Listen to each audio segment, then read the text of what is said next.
Hey bombers, welcome to the stream. Hope everybody's having a good Wednesday so far. I got Riley with me. He's going to be joining me on today's Hey stream. guys, what's It's going going to be a on? little bit different from usual. I don't have our usual production team available today. They're on vacation, so a little bit more basic today, but that's all right. So we did have a really exciting bombshell Monday. I wanted to kind of give you guys a little demo of how that works, just going over like the interface on Tarot and how it's going to kind of apply to our system and field any questions related to that.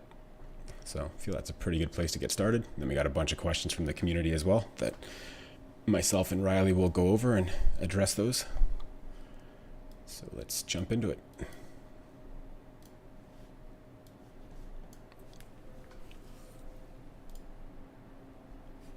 All right, so I've set up a really small position here just to play around with for you guys.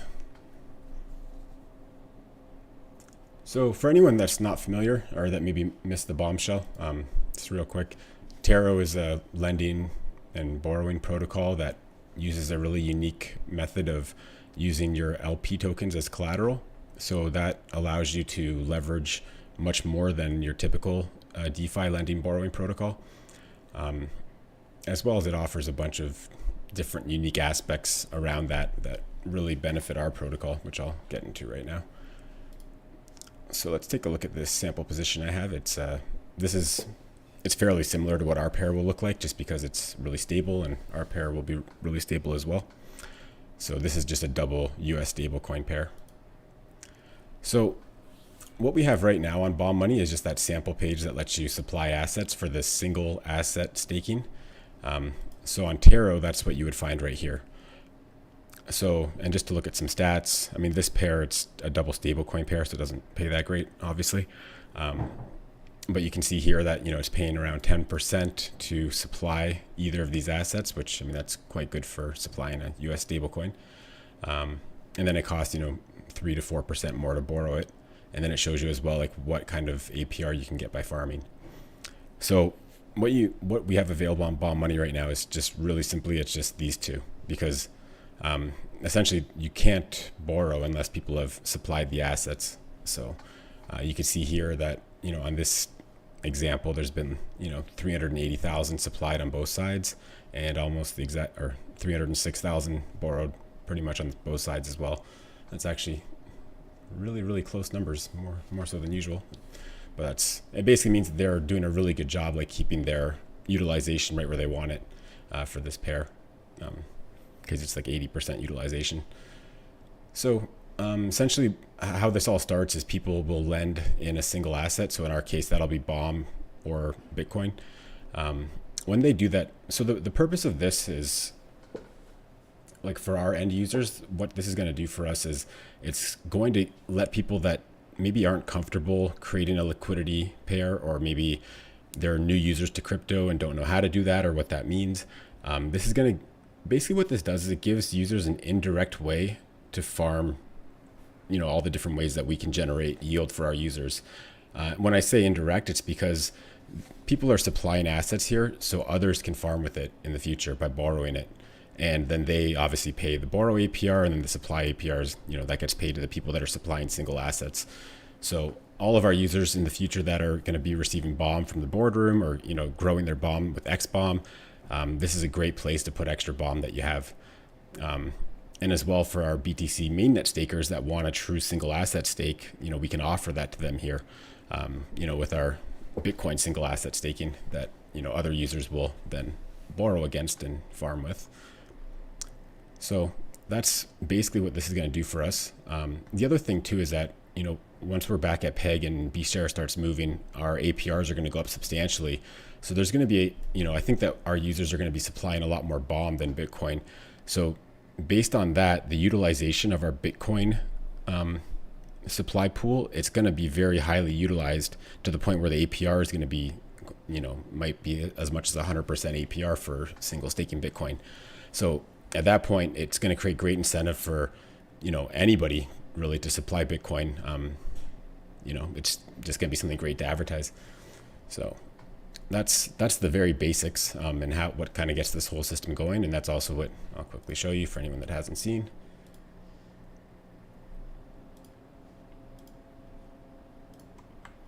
So that's what our demo page looks like for supplying assets.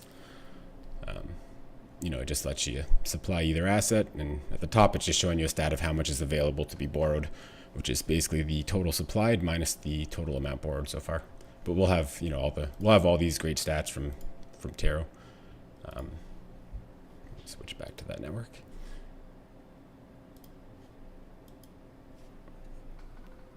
Yeah, are we going to talk about the leveraging LPs? Yeah, I'm just getting into that now. Okay, cool. That's my favorite part, though.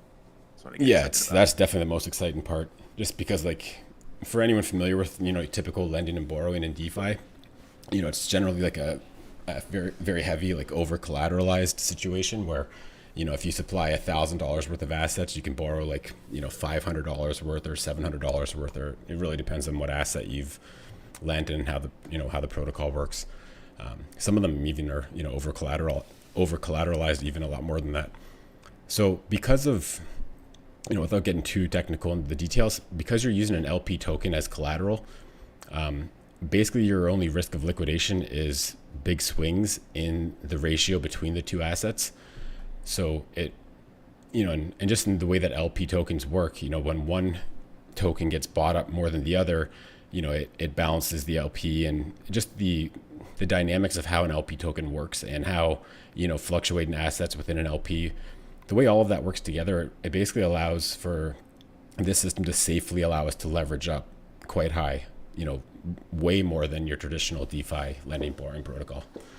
So the next step is, people don't have to participate in this aspect. Like, when I've used Taro in the past, I don't typically supply single assets just because it's a lower risk strategy, and I'm not really a low risk kind of guy.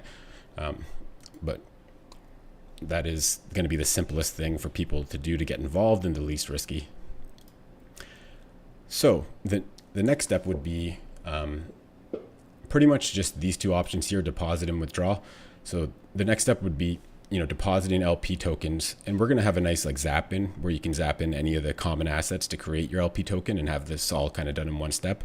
But Taro doesn't have that, so I'll just have to show you based on what they have. So actually, I don't have any of these LP tokens. I've already deposited them, but if I did have LP, well, I got a tiny bit, but when you have LP tokens, you essentially deposit them, and that creates your collateral position.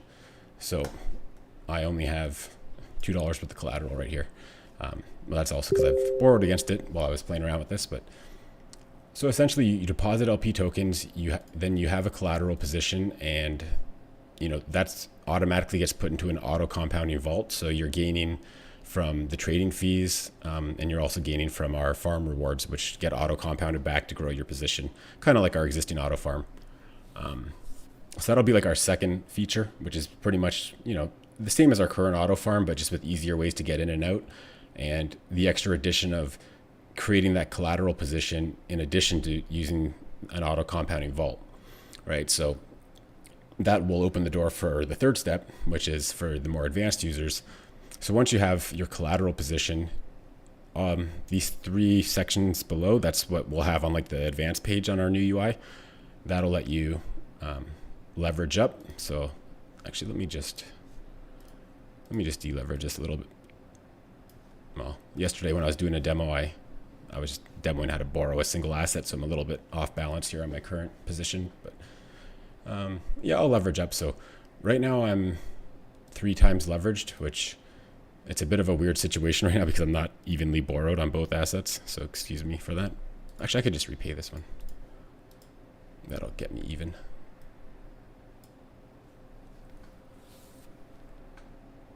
So now my leverage is going to drop from 3 times to 1.8 times after repaying that tiny bit of USDC.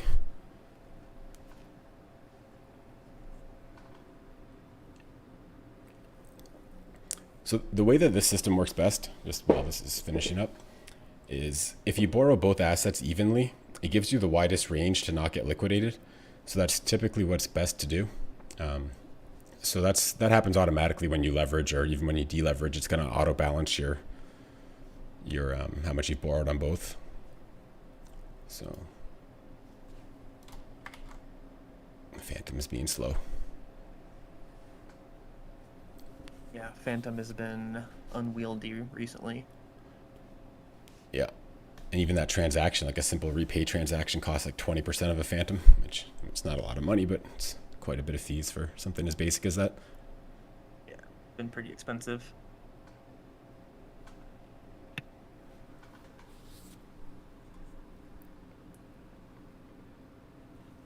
There we go. Finally got to confirm.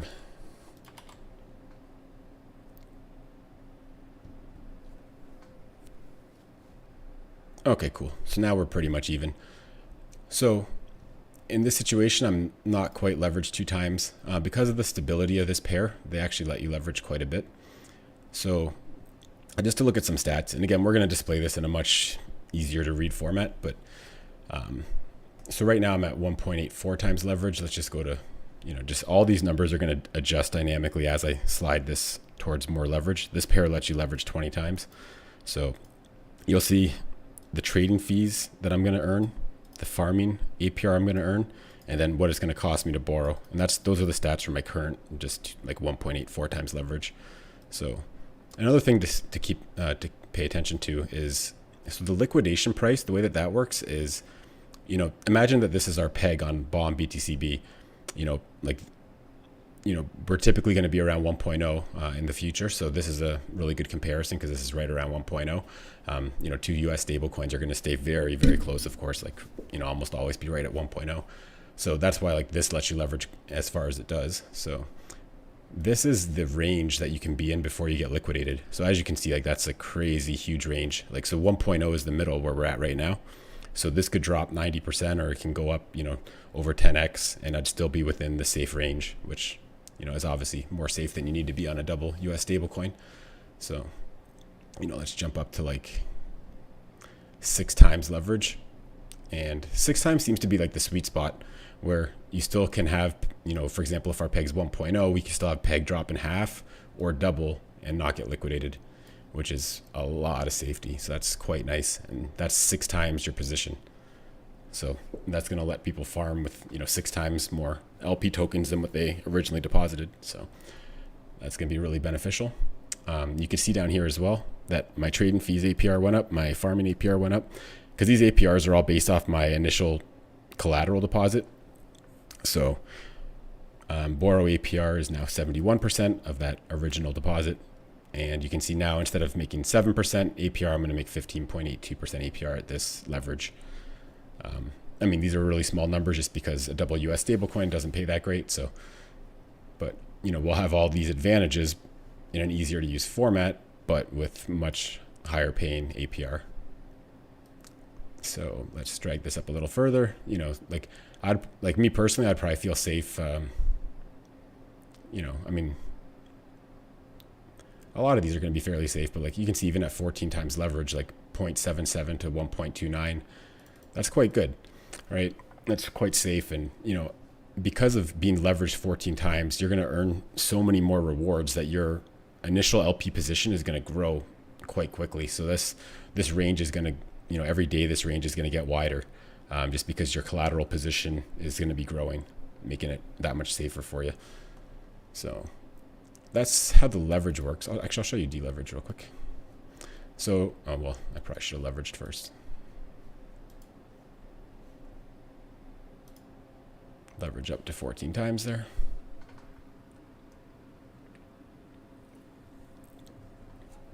And I'll talk about the other feature while we wait 5 minutes for Phantom to confirm that. So the other cool thing that you'll be able to do is, once you have that collateral position, by depositing LP tokens or zapping into LP tokens, or zapping in LP tokens for the collateral position, you'll also be able to borrow single assets. So when you do a leverage, what that's doing behind the scenes is it's borrowing an equal amount of both assets and then creating that LP position for you, depositing that, and it does all that in one transaction just to make things nice and easy. But if actually you can see right here that the borrowed amount on both of those coins just jumped up. And if you look, they're actually within 1 cent of each other in terms of how much is borrowed, because it, like I mentioned earlier, it kind of auto balances you whenever you leverage up or down. So So actually another thing real quick. So something else that you can do is, if once we have our UI launched and just say like bomb peg jumps from 1 to 1.2 and you're getting a little bit worried that you might get liquidated, what you could do is you could just do a leverage up or a leverage down, and that's going to kind of balance you out. So you're kind of, it resets you kind of right in the middle. So that's, without having to like deleverage too much or pay back a ton of one of the coins, you can, just kind of leverage up or down and have it rebalance. So right now, I'm currently leveraged 14 times on this. What I could do now is I could repay these if I wanted to, or I could borrow more. I can only borrow 89 cents just because, again, it's only a $4 position and I've already leveraged 14 times. But you can see when you borrow a single asset, if you look at the range for my liquidation, I'll answer that question in a second about liquidations. So when you leverage up, the liquidation range, it kind of shrinks equally on both sides. When you borrow a single asset, the majority of your liquidation range will move on just the one side, not on both sides. So if you see, I've got about approximately 25 cents movement on both sides, let's say, or 25%. If I borrow a bunch of USDC, you can see that, this is not the best example just because I'm already so leveraged, but this one got a lot closer to the current price than, not a lot, but it got closer to the current price than this side, just because I'm borrowing USDC and not borrowing both evenly.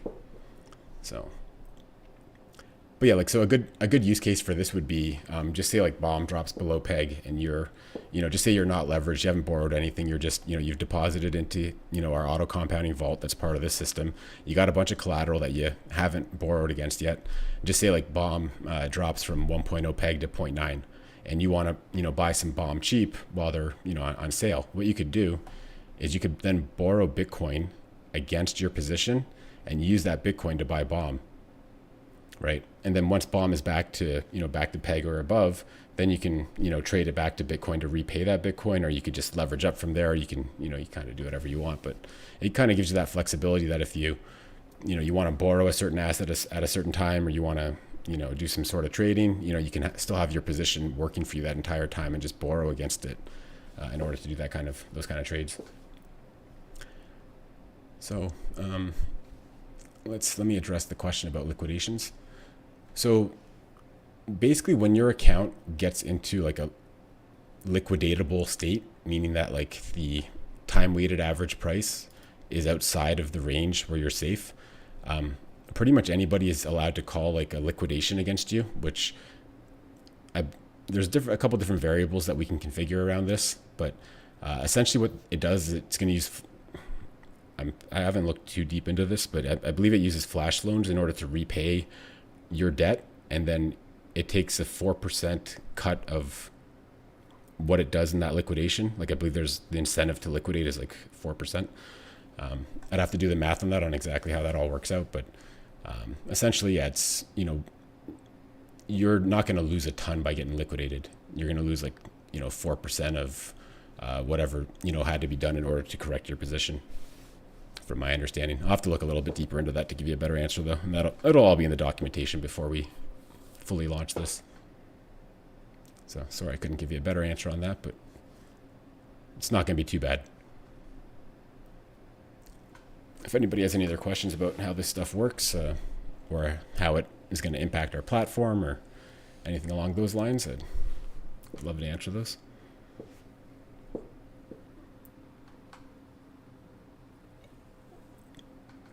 Yeah, no, you don't lose everything. In fact, I'm sure the Tarot docs would explain that quite well.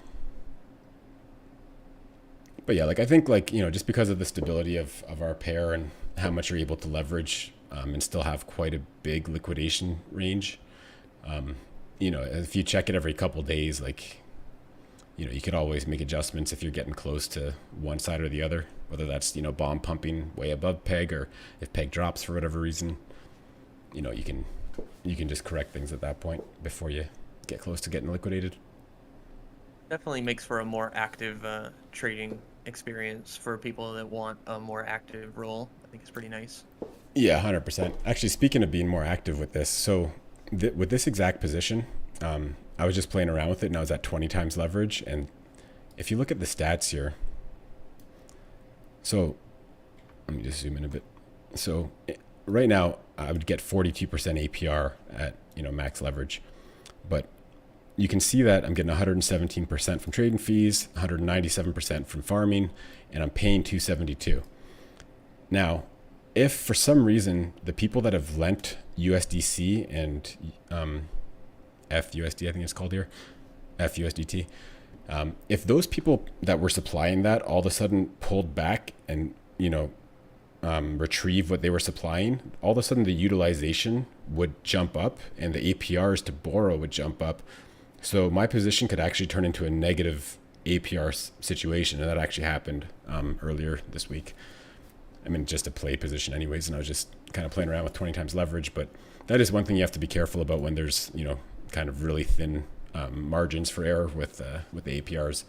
Our farms are going to pay well enough that shouldn't really be an issue, but it is something to, if, for example, like if for Bitcoin supplying, if there's really a serious demand for Bitcoin, so we have a lot of BOM, let's say, a lot of BOM available to borrow and not nearly as much Bitcoin, and then it's very likely that the Bitcoin utilization is going to be really close to 100%. So that's going to incentivize more people to lend Bitcoin in, supply Bitcoin, because of the huge APR it's going to pay. And it's also going to encourage users that have already borrowed Bitcoin to leverage their position.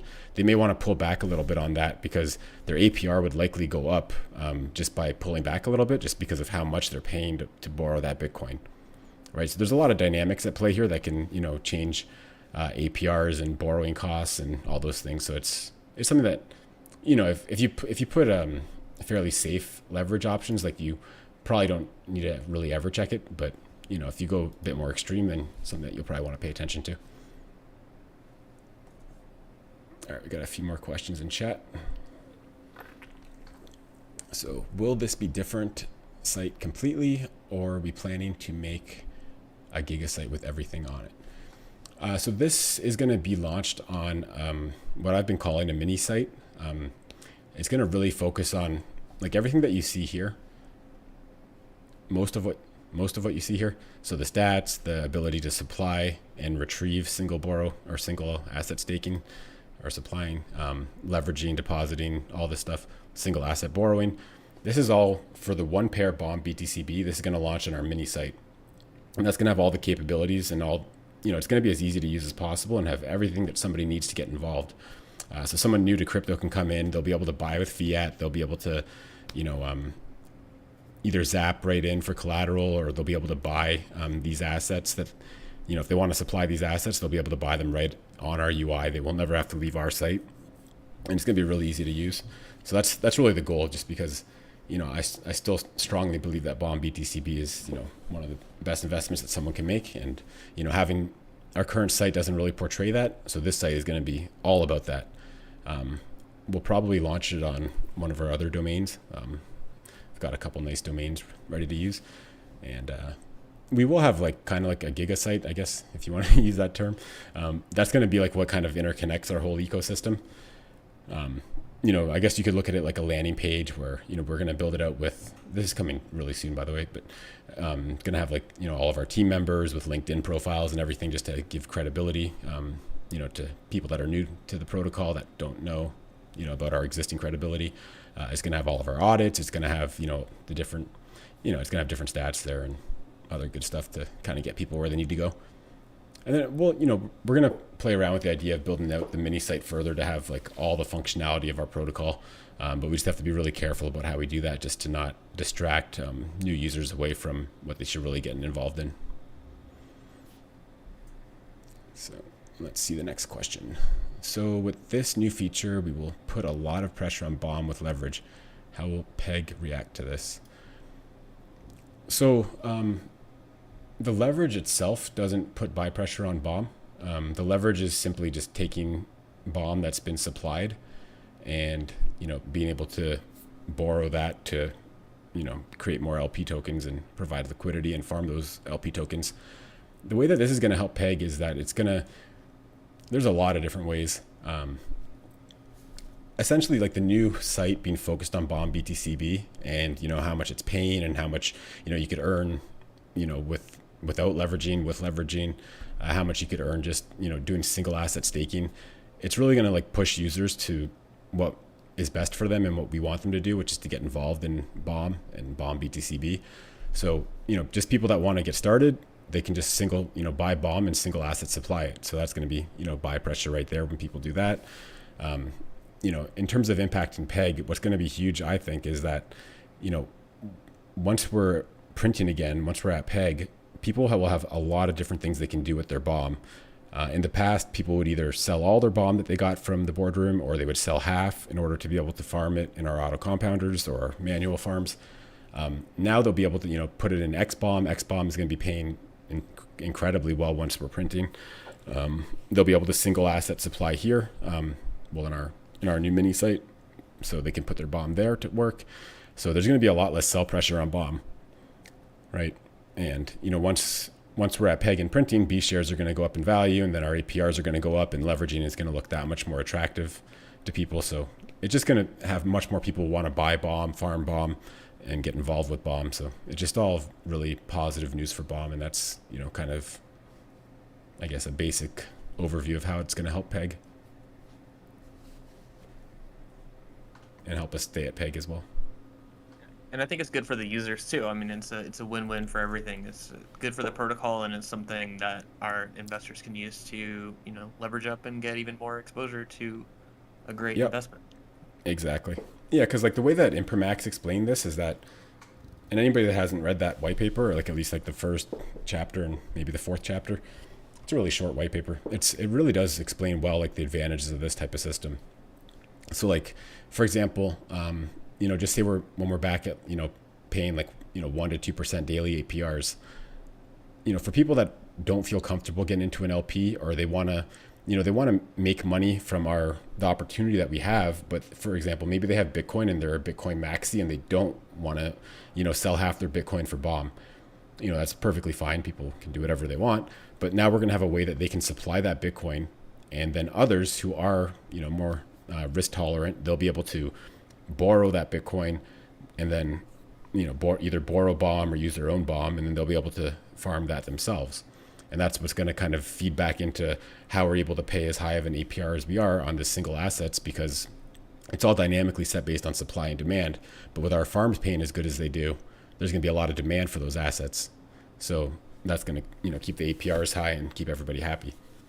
But, so it basically lets people get involved in DeFi without having to have the potential for impermanent loss on this side. And it's just really simple, right? Like just supplying a single asset is, probably as easy as it gets, right? Okay, it's paying 10%. I want to deposit this amount, supply, done.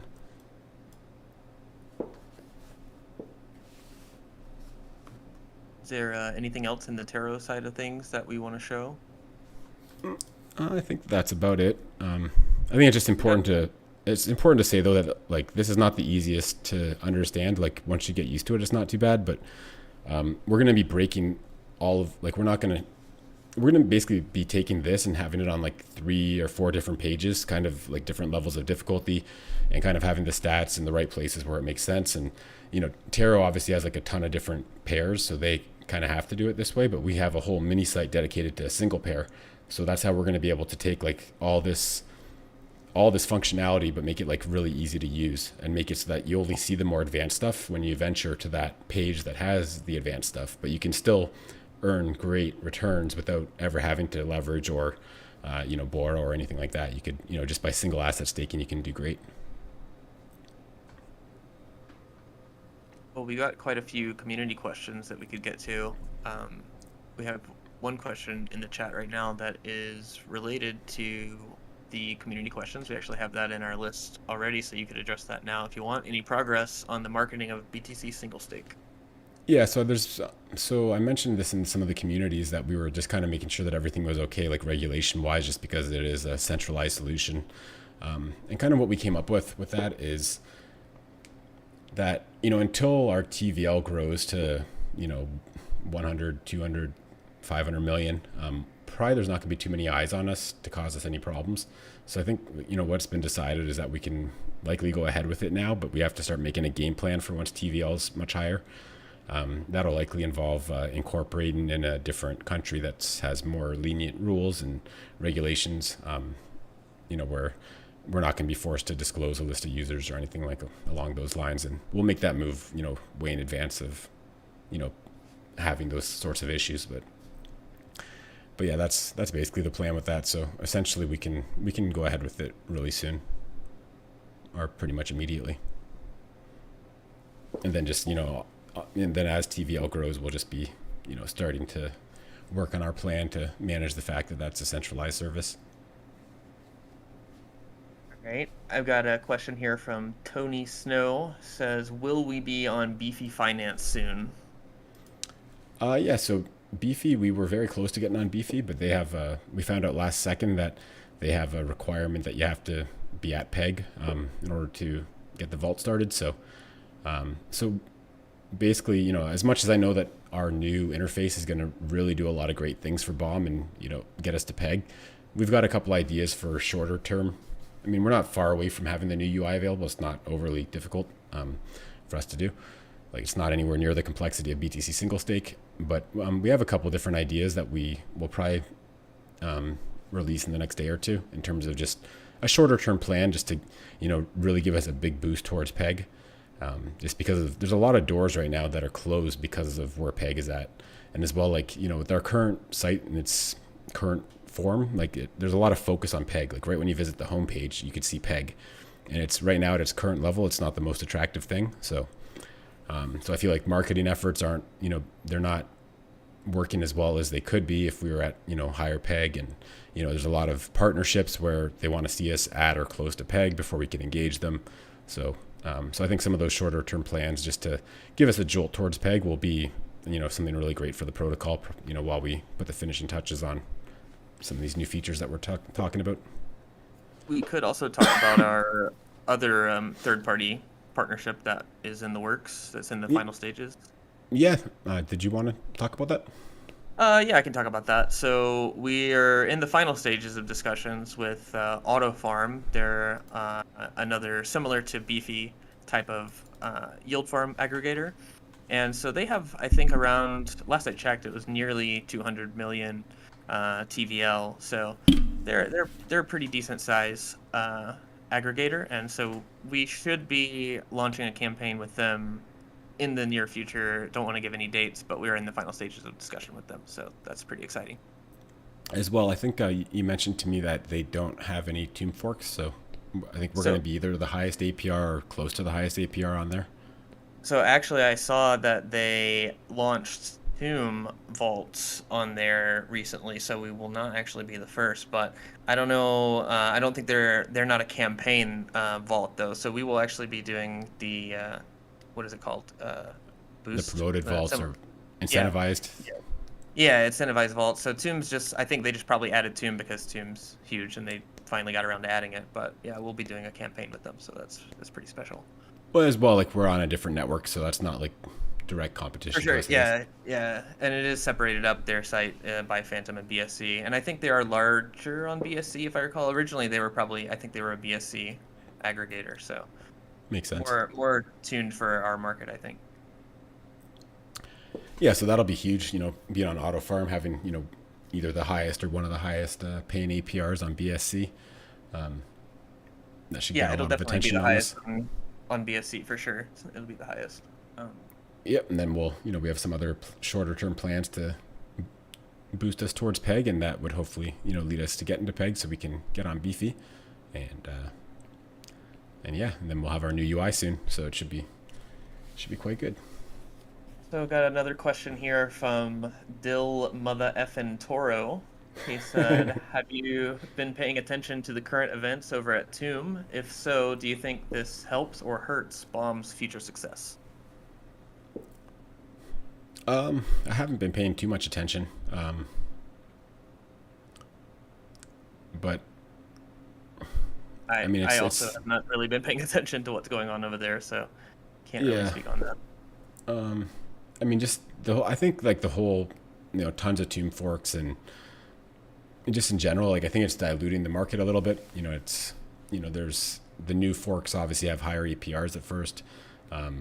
there's obviously a lot of risk when you go with a new project versus one that's been around for multiple months like us.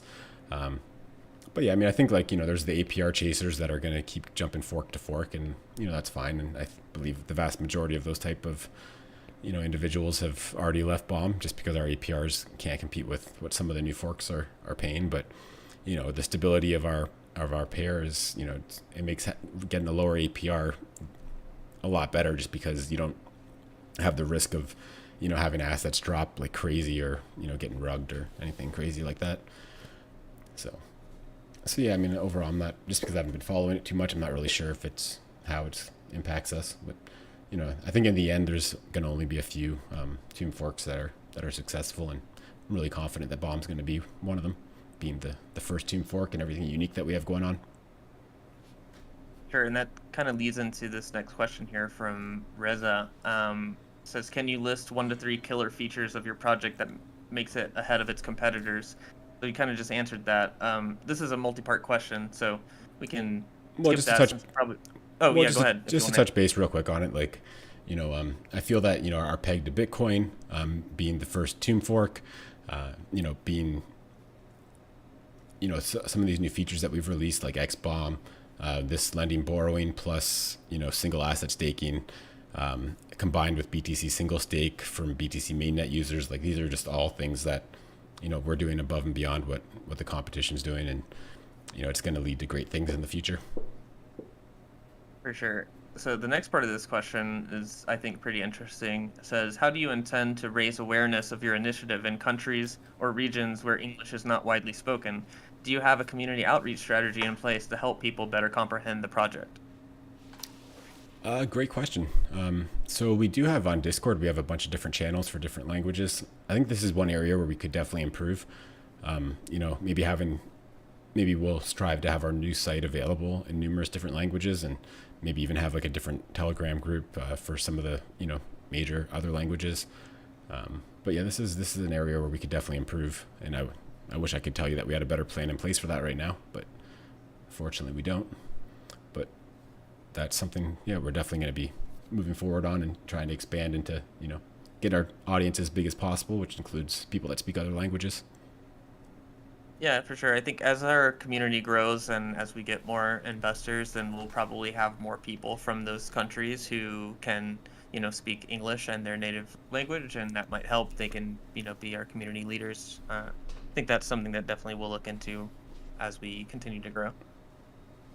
100%. All right. Next question is from Chris. Says, if Bomb is linked to Bitcoin and Bitcoin has gone up 19%, why is it that we are not at peg yet? Can you please explain that? All right. Well, this is kind of like an opposite version of the question I've answered many times in the past about, when Bitcoin's dropping, it's like, well, why isn't peg going up? Well, that's kind of the same question in reverse. But I mean, so the reason that we paired, so our primary pair, for anyone that's not aware, is Bomb and Bitcoin, or BTCB on Binance Smart Chain, or BNB Smart Chain, I guess it's called now. So because we've paired Bomb with Bitcoin, they do move together. If Bitcoin moved up 19%, Bomb, with the exception of if there was trades against that pair, Bomb would also move up 19%, just because that's the way that a liquidity pair works, is that, the assets on both sides are of equal value. And if they're not, there's trades that will execute against that just to even things out. But yeah, I mean, essentially, if you have, I don't know, just throwing out random numbers, you got 10 Bitcoin and what would that be, like 100,000 Bomb? If you have 100,000 Bomb and 10 Bitcoin in the pool and Bitcoin triples in value, well, therefore Bomb also triples in value, just because that's the way that liquidity pairs work. Obviously that doesn't apply if there's trades that execute against that pair during that time. But did I answer the question there? Yeah, I think you did. Okay. Basically, it's just because the automated market makers adjust the pool accordingly. So if there's no trades, then it won't affect the peg, and that's why it's only Yeah. Oh, trades. yeah. Sorry. So the direct answer to the question is, basically to improve peg, we need buys on Bomb. The Bitcoin price, while it's great to like increase market sentiment and get everybody more bullish on markets overall, Bitcoin moving up or down does not directly impact peg at all. Just to give you a straight answer to the question. Yeah, that answers the question. Okay. Next is from Briley. It says, "What is your main concern regarding the future of bond money?" I don't really have any major concerns. I mean, market, having another crypto winter would definitely be troubling. That's probably my biggest concern is if, I don't foresee it happening, but if we, happen to drop into a really deep crypto winter for a year or something like that, that'd be pretty devastating to bomb and all of DeFi. For sure. Yeah. All of crypto really. Yeah. Definitely I don't think any of us want to see that, but we're all like really bullish, so I don't think any of us have really any concerns regarding bombs specifically. Definitely broader market stuff is always scary. Nobody likes to see war and things like that, but Yep. Still bullish. All right, next question is from Anoniballs. It says maybe something like auto strats, 3 template Zappin options to get involved in bomb with different percentage holdings like 70% bomb, 20% B share, or 10% X bomb as an example. What do you think about this? I think I used to like this idea more than I do now. Again, like I think one of our biggest problems is that the users that we want to target, things aren't simple enough. And I think just showing them that option, they would have to start to understand, well, what is my 20% going to? What is my, what is that 10% B share? What does that mean? Right? Like it forces them to learn about a lot of things that, they probably don't need to learn about. So, it's something that we might do in the future, but I did like the idea more in the past. Now I realize that simplicity is key, and, we just got to make things as easy to use as possible. And, the vast majority, like, I think because of the users that we want to target, we really just want them in bomb BTCB. That's going to be the safest bet for them. It's going to make them great money. It's going to make the protocol super healthy. When you start treating everybody like they're a tomb veteran, like they know what a B share is, and they just giving them an easier way to kind of do that, what is it, 70-20-10 strategy, giving them an easy way to do that. Well, the guys that know what that means, they already know how to do it, right? The guys that don't know what that means, we'd rather just put them in bomb BTCB. That's my current position on that. What do you think about that, Sure, Riley? yeah. It's definitely something like we've talked about the idea for a while now. We've thrown it around. I think it is a good idea for the current site, but yeah, with the new stuff that we have coming and a lot of the single staking options and sort of the simpler options, and if we simplify the site down entirely, it may not be necessary. I do agree with that, but it's definitely something that we're always thinking about. So let's see how it goes. Next question here is from Matt. It says, can you explain the benefits of creating a bomb B share LP and what impact providing B share rewards to that LP would have on the rewards for the other LPs? All right. Well, so the reason, like, I know a lot of other, forks have done this, way before we proposed doing it. And I saw the advantages of it are that it gives users somewhere to put their bomb and B share without having to, like, it basically lets them farm with their bomb and B share if they're holding both, without having to sell half of them into another asset. So for example, somebody's holding a bunch of bomb and B share, typically they'd have to sell half of their bomb for Bitcoin in order to farm that. And then they'd have to sell half of their B share, for BNB in order to farm that. Or maybe it's someone that, had a bunch of bomb in X bomb and then a bunch of, B share in the boardroom. And they decided, while we're under peg, it'd be better to just combine those two and put them in that third pool. That's basically the benefits that it gives. It's another place to put bomb, that, to pair it, you have to pair it with our other asset. So you kind of got to buy 2 bomb assets in order to farm that. Although, I've been paying close attention to how that pool has been operating, and I think I'm going to do a proposal pretty soon to get rid of it, because it's really just costing the protocol and our users money. It doesn't really deliver any true value. Essentially 99% of trades or more are happening against our 2 original pools. So what you'll see in the trade history Is there just constant arbitrage bots going back and forth, just correcting the prices of the assets in the three different pools? So, every time this happens, they're taking anywhere from 50 cents to, $50, $100, depending on how big some of the recent trades were. And really, every time they do that arbitrage, I mean, they're just equalizing prices. There's nothing wrong with what the bots are doing. But just the mechanics of it all, it means that they're just sucking money out of our protocol every single time that happens, right? So it's really I think there's more downsides than benefits to having that pool there in that farm. Those assets would be much better off in the primary pools, providing more liquidity, where the trades are actually occurring. That way people could, buy without, buy bigger amounts without impacting the price as much. And same thing, people that are exiting, their exits aren't going to impact the price as much. And, I think it's much better to have, the pools that are actually providing value to our protocol and our users. Those are the pools that should be incentivized. And I feel like that third pool, while it gave people a nice place to park some of their assets, it's basically we're taking B share rewards away from the beneficial pools, putting into a pool that's costing everybody money, right? So I don't really like it, to be honest, and probably going to propose a vote to get rid of it pretty soon. Sounds good. Yeah, I kind of like it just to, I do like to have a place to put my bomb and my B share because I do hold both assets. But I think with the new updates coming, it probably will be less useful over time. So yeah, interesting. Could definitely do a vote for that. Yep. Next up, we have, when is the next contest? It was fun seeing the community come together. Yeah, that's a great question. Yeah, I'd love to run another one soon. It's not really my department, but I'm going to be having, basically we just had a talk yesterday about hiring, or either hiring from internally or externally, someone to really manage our social media at a really high level. So that would include stuff like contests and things of that nature, and just, constant posts on Twitter and giveaways on Twitter and, all kinds of different things that really would drive, more eyes onto Bomb and onto our social channels. We do have a question from chat here from Geert. It says, will this new leverage thing make people be more interested in buying Bomb, as B share is so low now and people are tempted to buy B share before Bomb and the protocol needs Bomb buyers? Yeah, great question and nice insight there. Yeah, so I mean, I was going to say like the leverage aspect itself might not do what you...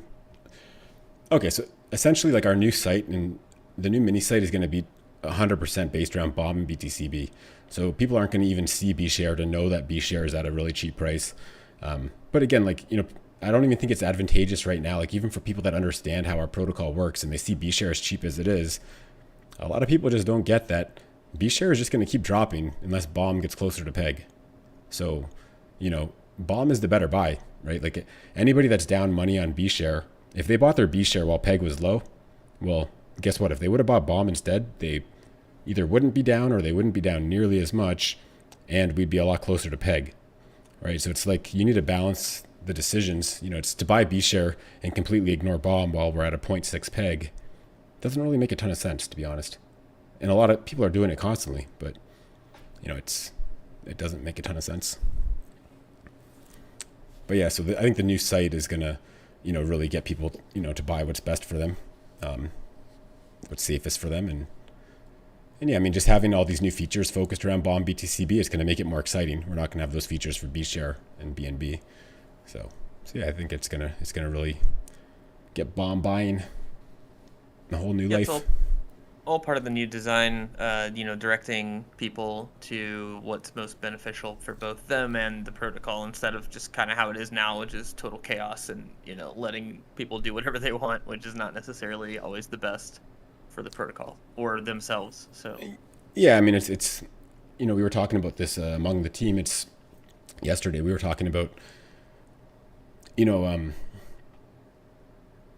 basically our current site is it's focused around peg, and it's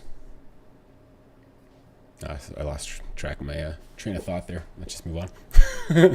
All right, moving on. Yeah. Let's see. We have next up from Jay. It says, is it possible or are there plans for direct BTC purchases through third-party vendors after BTC single stake is released. Well, which BTC single stake is out now. So it would be cool to have the option of buying BTC with a credit or debit card at the BOM landing page and then automatically routing bought BTC through the process of staking it for users. So I think they're saying buy BTC and then directly have it stake with just like one process. So for BTC single stake, we could do something like that. So if BTC single stake already has fiat purchases, so you could buy Bitcoin on Bitcoin mainnet directly on the BTC single stake site. It's not wired up currently to directly put those funds into a stake position, but that's something that wouldn't be difficult for us to implement. Because when you go to initiate a BTC single stake position, it basically gives you an address to send your Bitcoin to in order to complete that stake position.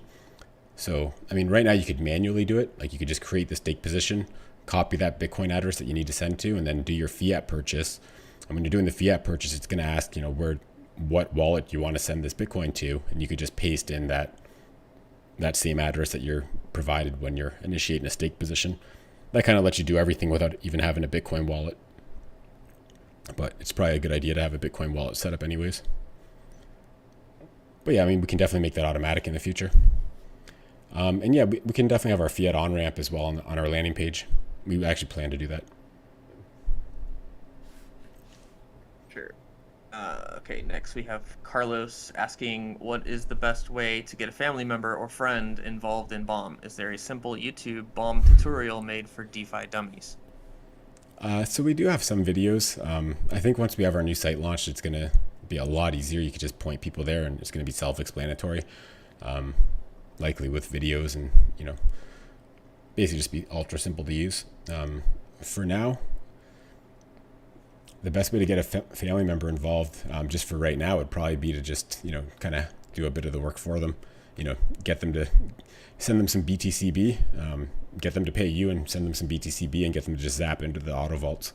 It's probably the best way right now, but we'll have much better ways in the very near future. Yeah, I think we're planning to have more simple videos, especially once the new site is launched, and we can make videos for that instead of the current site, which is not totally tuned for beginners. Even if there was a video, I don't think, your mom or your grandma could navigate the current site. So definitely want to do that after we get the new site done. Yeah, we do plan to have like very short videos as well. Like they're going to be like how-to guides that are going to like show you how to do like every step of the process, from setting up your wallet to, buying with fiat to, getting involved with the protocol. And they're going to be like, a set of short videos so that you can watch them sequentially if you want to learn everything start to finish. But if you want to learn like one thing specifically, you'll be able to do that as well. So that should really help also.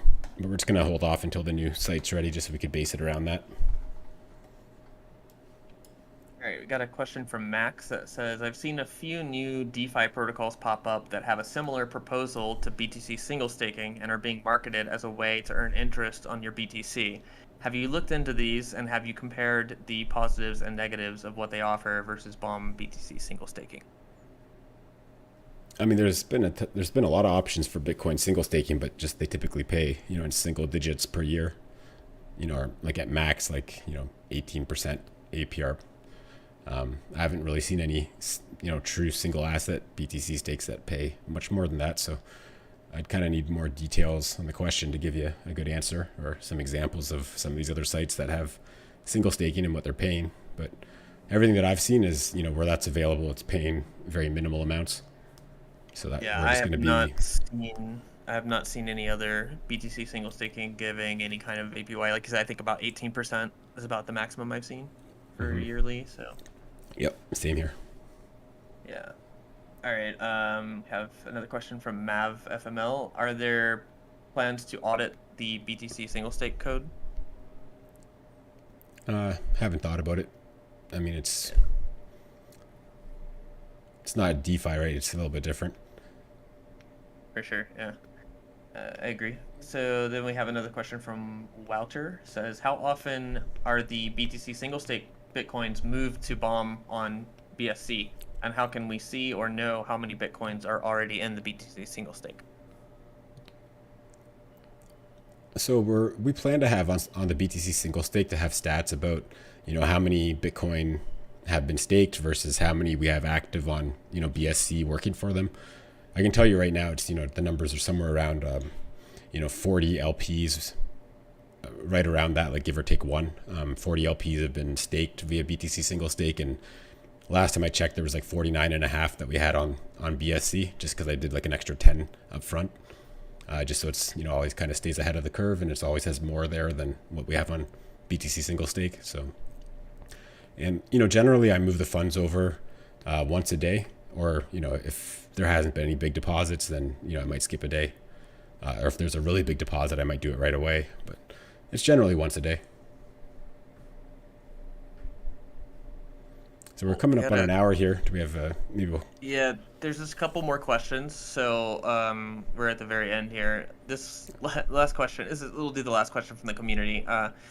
It's a little bit of a morbid question, but it is an interesting one. It says, God forbid, what will happen with the platform if Aaron is no longer able to work on the project? Not all tasks can be assumed in his absence, I assume. So is there a person or a team that can take over Aaron's roles in that case? Yeah. So what we'll do is in the near future we'll get multi-sigs that have control over everything. The protocol would still continue running perfectly fine without me. Some of the dev rewards and stuff would obviously just go to wallets that nobody had access to, but that's not a huge issue. But yeah, we'll set up multi-sigs for control over anything that's not like governance controlled. So, but yeah, so I mean, at the moment, like, yeah, certain aspects would be uncontrollable, but it's nothing critical really. But good question, and we will take care of that, and we'll announce it in a bombshell Monday, and as well put it in our documentation once we've transitioned things over to something where it'll require multiple signatures for things to change, and we'll have at least 4 or 5 people on there. Cool. Yeah, sounds good. So yeah, that's all for the community questions. Thanks to everybody who submitted those.